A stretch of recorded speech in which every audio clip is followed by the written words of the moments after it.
রাত এখন অনেক, চারপাশ নিস্তব্ধ।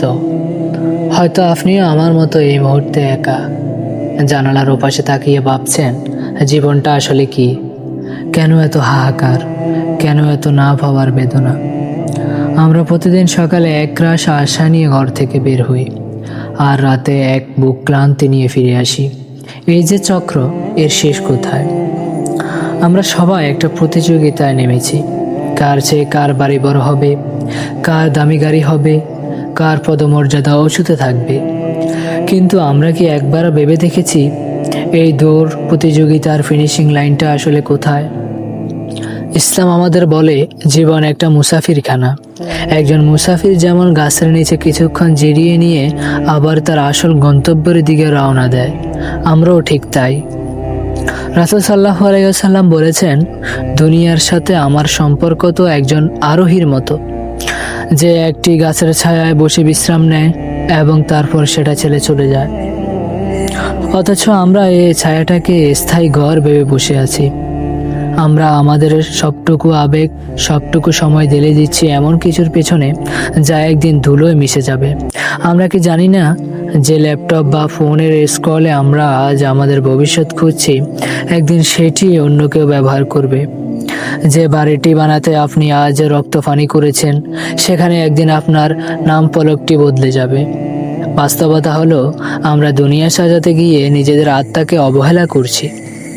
আমরা আমাদের মা বাবার জন্য সময় পাই না, সন্তানদের ইসলামিক আদব শেখানোর সুযোগ পাই না। আমরা মানুষের মন জোয়ার পেছনে এত সময় দিই যে যিনি আমাদের হৃদয় স্পন্দন নিয়ন্ত্রণ করছেন, সেই মহান রবের সাথে কথা বলার সময়টুকু আমাদের হাতে থাকে না। আমরা ডিপ্রেশনে ভুগি, টেনশন করি। কেন? কারণ আমরা আমাদের সবটুকু আশা মানুষের উপর ন্যস্ত করেছি। অথচ মানুষের মন তো শরতের মেঘের মতো, কখনো রোদ, কখনো বৃষ্টি। ইসলাম আমাদের শেখায়, আশা যদি রাখতে হয় তবে রাখো তার উপর, যিনি কখনো নিরাশ করেন না, যার দরবার থেকে কেউ কোনোদিন খালি হাতে ফেরে না। তাহলে উপায় কি? ইসলাম কি আমাদের কর্মবিমুখ হতে বলে? না, মোটেও না। ইসলাম বলে কাজ করো, কিন্তু উদ্দেশ্য যেন হয় মহান রবের সন্তুষ্টি। আপনি যখন পরিবারের জন্য হালাল টাকা আয় করছেন, ওটা ইবাদত। আপনি যখন অভাবী মানুষকে সাহায্য করছেন, ওটা আপনার আখিরাতের পুঁজি। আপনি যখন ধৈর্য ধরছেন, তখন আল্লাহ তাআলা আপনার সাথে আছেন। জীবনটাকে সহজ করে নিন। অল্পতে তুষ্ট হওয়ার নামই হলো প্রকৃত ধনী হওয়া।